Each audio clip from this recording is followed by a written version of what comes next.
जब कुफ्र की हालत में भी एक अरब नौजवान ने गैरत और मर्दानगी की नई तारीख रकम कर दी।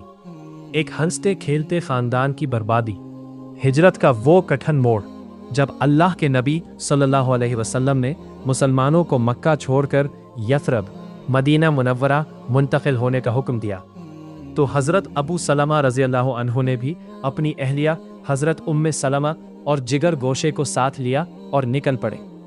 लेकिन मक्का के संगदिल कुरैश को यह हिजरत हज़म ना हुई। उन्होंने रास्ते ही में इस मजलूम ख़ानदान को घेर लिया। बीवी को कैद कर दिया गया। हज़रत उम्मे सलमा के मैके वालों ने उन्हें ज़बरदस्ती रोक लिया। बच्चे को छीन लिया गया। रद्द अमल में शौहर के कबीले वालों ने मासूम बच्चे को माँ की गोद से नोच लिया। यूं चश्मे ज़दन में शौहर मदीना की राह लेने पर मजबूर हुए। बीवी मक्का में नज़रबंद हुई और बच्चा किसी तीसरी जगह पहुंचा दिया गया। हज़रत उम्मे सलमा रज़ियल्लाहु अन्हा ने तन्हाई और जुदाई का ये जानकाह अज़ाब पूरे 1 साल तक झेला। वो रोज़ाना मक्का की सरहद पर जाकर खून के आंसू रोती, यहाँ तक कि उनके ख़ानदान वालों के दिल पिघल गए और उन्हें जाने की इजाज़त मिल गई। वादी तनईम का मोड़ और एक गैर मुस्लिम का किरदार, मक्के की वो बेटी अपने नन्हे बच्चे को सीने से लगाए बिना किसी काफले और मुहाफिज के मदीना के सैकड़ों मील तवील और परखतर रास्ते पर तन्हा निकल पड़ी। हमरा कोई था तो बस अल्लाह की ज़ात पर कामिल भरोसा। अभी वो मक्के की हुदूद से निकलकर मकाम तनईम तक ही पहुंची थी कि उनका सामना उस्मान बिन तलहा से हुआ, जो उस वक्त तक दायरा इस्लाम में दाखिल नहीं हुए थे। मक्के की एक मुअज़्ज़ज़ खातून को इस तरह बेयारो मददगार देखकर उनकी हमीयत जाग उठी। उन्होंने हैरत से पूछा, उम्मे सलमा, कहाँ का इरादा है? उन्होंने जवाब दिया, अपने शौहर के पास मदीना जा रही हूँ और मेरे साथ अल्लाह और उस बच्चे के सिवा कोई तीसरा नहीं है। शराफत का वो आला मायार जो तारीफ़ इंसानी में दोबारा नहीं मिलता, उस्मान बिन तलहा के अंदर छुपी अरब की रिवायती हैरत और ख़ानदानी मरूअत ने यह गवारा ना किया कि एक अकेली औरत ख़तरात से दक इस तवील सफ़र को अकेले तय करे।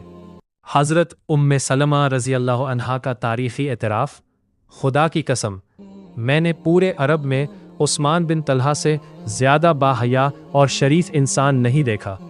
जब हम सफ़र करते वो आगे आगे चलते, पड़ाव का वक्त आता तो वो ऊँटनी को बिठाकर खुद दूर किसी दरख्त के नीचे चले जाते ताकि मैं पूरे पर्दे और सुकून के साथ उतर सकूं। जब दोबारा रवानगी होती वो ऊँटनी पर कजावा कसते और मुझे सवार होने का कहकर खुद दूर हट जाते। पूरे सफ़र में उन्होंने कभी मेरी तरफ पलट कर भी न देखा। उस्मान बिन तलहा ने मक्के से मदीना तक का मुश्किल तरीन सफ़र पैदल तय किया, महज एक खातून की इज्जत और नामूस की हिफाजत के लिए। और जैसे ही मदीना की बस्ती दूर से दिखाई दी, उन्होंने इशारा करके कहा, वहाँ तुम्हारे शौहर मौजूद हैं, अल्लाह की बरकत के साथ चली जाओ। और ख़ुद खामोशी से वापस मक्के लौट गए। कबूल इस्लाम और काबा की चाबी का अबदी शरफ अल्लाह ताला को एक गैर मुस्लिम की ये पाकीज़ा अदा इतनी पसंद आई कि सुलह हुदैबिया के दौर में उस्मान बिन तलहा का दिल ईमान के नूर से मुनव्वर हो गया। उन्होंने हज़रत खालिद बिन वलीद रज़ियल्लाहु अन्हा के साथ मदीना हिजरत की और इस्लाम कबूल कर लिया। उस्मान बिन तलहा का ख़ानदान दौरे जाहिलियत ही से खाना काबा की चाबी रखने का शरफ रखता था। जब सन 8 हिजरी में मक्का फतह हुआ तो रसूलुल्लाह सल्लल्लाहु अलैहि वसल्लम ने काबा को बुतों से पाक करने के बाद चाबी हज़रत उस्मान से तलब फरमाई। लेकिन चंद ही लम्हों बाद रहमत आलम सल्लल्लाहु अलैहि वसल्लम ने खुद चाबी दोबारा उनके हाथ में थमाई और क़यामत तक के लिए ये तारीख़ी ऐलान फरमा दिया। तर्जमा, ए बनो शैबा, ये चाबी हमेशा हमेशा के लिए अपने पास रखो, तुमसे ये चाबी कोई जालिम ही छीनेगा। हमारी ज़िंदगी के लिए पैगाम ये वाक़या हमें ये सबक देता है कि एक खालिस अखलाक कभी रायगा नहीं जाते। उस्मान बिन तलहा ने कुफ्र की हालत में भी जिस गैरत का मुजाहरा किया, अल्लाह ने इस्लाम लाने के बाद उन्हें काबा की चाबी का अबदी शरफ देकर दुनिया व आखिरत में मुअज़्ज़ज़ कर दिया। 2. औरत की तकरीम। हमारे असलाफ और सहाबा किराम की मर्दांगी का असल मैयार औरत की इस्मत व नामूस کی حفاظت کرنا تھا۔